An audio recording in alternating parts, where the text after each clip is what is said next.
दोस्तों मैं जानता हूँ ये वीडियो आने में बहुत लेट हो गया, इस वजह से मैं आपसे माफी चाहता हूँ। तो चलो वीडियो को स्टार्ट करते हैं।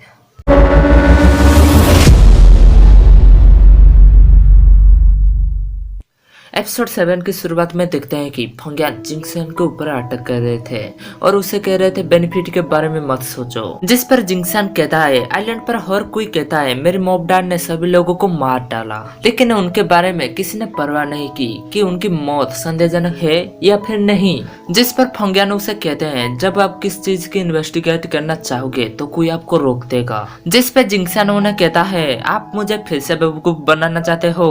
शिलांग आइलैंड का स्पेस एंड टाइम बाहरी दुनिया से अलग है। जब मेरी डैड ने फॉर्मेशन किया था दोबारा उसको तोड़ने के लिए आपने मुझे खोजा था। मुझे उस समय यकीन नहीं था कि मैं वापस आ सकता हूँ और मैं सोच रहा था कि मैं वापस नहीं जाऊंगा, लेकिन मैं असली दोषियों को जाने नहीं देना चाहता। जिस पे फंगियान उसे कहते हैं अगर आपके मॉम डैड दोषी है तो क्या होगा। जिस पर जिंगसान कहता है मुझे अभी भी जानना है कि वो कैसे मरे, अन्यथा मैं कभी भी आराम से नहीं रह सकता, फिर मैं बोल दूंगा जो तुम चाहते हो। जिस पर फंगियान कहते हैं अगर मैं ना कहूँ। तभी जिंगसन हंसकर उनको कहता है क्या वो लोग आप पर विस्फोट के बारे में शक नहीं कर रहे हैं। हमारे जाने से पहले आप चाहोगे एल्डर के रूप में रहने के लिए, है ना? इसलिए मैं खुद को अंदर कर सकता हूँ, तुम्हारा नाम सिलेक्ट हो जाएगा। तब उसे फंगियान कहता है हिम्मत भी मत करना। जिस पर जिंगसन कहता है ठीक है मैं खुद को एक्सपोज नहीं करूंगा और हमारे दोनों के बीच डील हुई थी कि इन्वेस्टिगेटिंग करने के लिए आप मुझे नहीं रोकेंगे।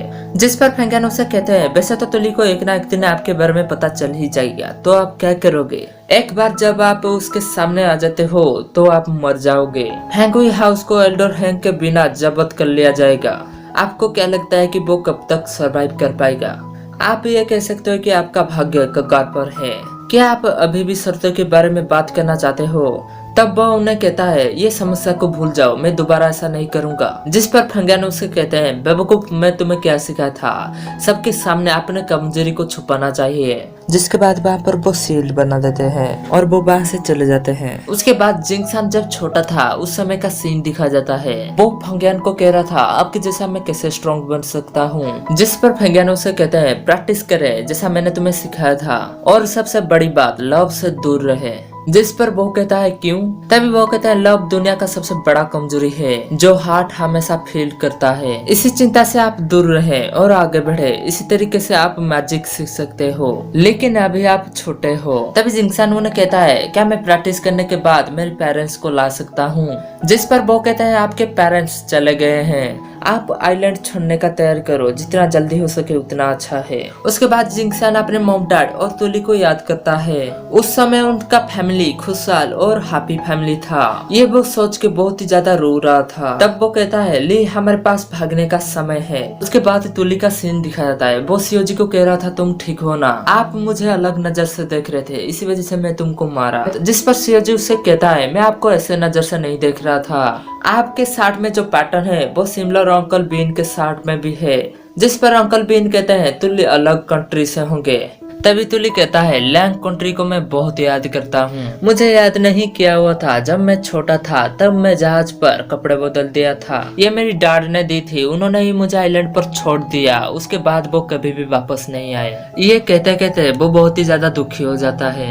जिसके बाद उसको समझाने के लिए शिवजी उसके पास जाता है और कहता है मैं वास्तव में कांग सिटी में पेड़ पौधे लगाना चाहता हूँ। अनफॉर्चुनेटली अगर जहाज को ठीक नहीं किया गया तो मैं वापस नहीं जा सकता। जिसके बाद तुली उसको कहता है तुम मेरे साथ चलो, मैं तुमको कुछ दिखाऊंगा। उसके बाद वहाँ का सीन दिखाता है। वहाँ पर तुली उसके दादाजी को लेटर में लिखा था कि दादाजी आपको भूख लगे तो वहाँ से फल खा लेना, मुझे आने में थोड़ी देर होगी। तभी जिंगसान फंगियान की बातों को याद करता है। वो कहते हैं तुम ऐसे बाहर मत जाना। जिस पर जिंगसान कहता है मुझे एंड में जाना ही होगा।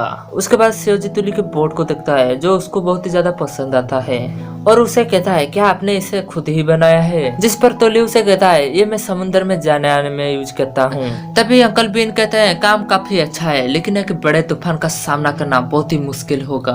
तभी सियोजी उसे कहता है कोई बात नहीं, मेरे जहाज पे चलो, मेरा जहाज बहुत ही बड़ा है, बेशक आपके बोट को यहाँ पर लाना ही था। सबसे इम्पोर्टेंट बात यह है कि इस जहाज को जल्दी से जल्दी ठीक किया जाए। जिस पर तोली कहता है कोई बात नहीं, मेरे पास अभी भी बांस है, आप चाहो तो इसको यूज कर सकते हो, यदि आपको और बांस चाहिए तो मैं ला दूंगा। तभी शिवाजी कहता है हमारे पास कई भाई हैं, आप हमें इसे प्राप्त करने के लिए वहाँ पर ले जा सकते हो। इसके अलावा हम कल फेरी आइलैंड भी जाना चाहते हैं, ये एक रेयर अपॉर्चुनिटी है, बिना देखे हम वहाँ पर कैसे जा सकते हैं। तब तुली कहता है इसके बारे में वास्तव में कुछ नहीं कर सकता। जिस पर शिवाजी ली को कहता है आप मुझे अभी भी बाहर व्यक्ति समझते हो। जिस पर तुली उसको कहता है मैं आपको रिश्तेदार समझता हूँ। आइलैंड पर लोग और इमोर्टल फ्रेंडली नहीं होते, आप वहाँ पर मत जाइए। तभी शिवाजी कहता है हमारे पास कई गिफ्ट है, आपको शर्मिंदा नहीं करेगा। तब तुली कहता है ये उसकी बात नहीं है। जिस पर शिवाजी कहता है तो ये बात है, हम चुपके से आइलैंड पर गए। तब तुली गुस्सा के उसको कहता है आइलैंड पर इमोर्टल्स वास्तव में इंसानों को नफरत करते हैं, इसके बारे में और बातें मत करो। आप लोग लकी हो, वो नहीं जानते थे कि आप यहाँ पर थे। बहुत लेट हो गई है, मुझे वापस जाना होगा। तभी शिवाजी उसको रोकने की कोशिश करता है लेकिन वो रुकता नहीं है और उन लोगों को कहता है तुम अपने जहाज पर वापस जाओ और कभी भी शिलांग आइलैंड पर संपर्क ना करें। उसके बाद सीन में देखते हैं कि तुली बोट में जा रहा था और वो खुद को कह रहा था आइलैंड पर अधिक मछलियां पकड़े और बाजार में लकड़ियों के बदले एक्सचेंज करें शिवाजी शिप के लिए। उसके बाद जिंगसान का सीन दिखा जाता है, वो वहाँ पर रेडी हो रहा था और कहता है बहुत लेट हो चुका है। जिसके बाद वो फंगियान के शील्ड को तोड़ के बाहर चला जाता है और यहाँ पर एपिसोड खत्म हो जाता है। तो दोस्तों यहाँ से शुरू होगा असली मजा। चैनल में नहीं होते चैनल को सब्सक्राइब कर देना। तो जल्दी नई वीडियो के साथ मिलते हैं, तब तक के लिए बाय बाय।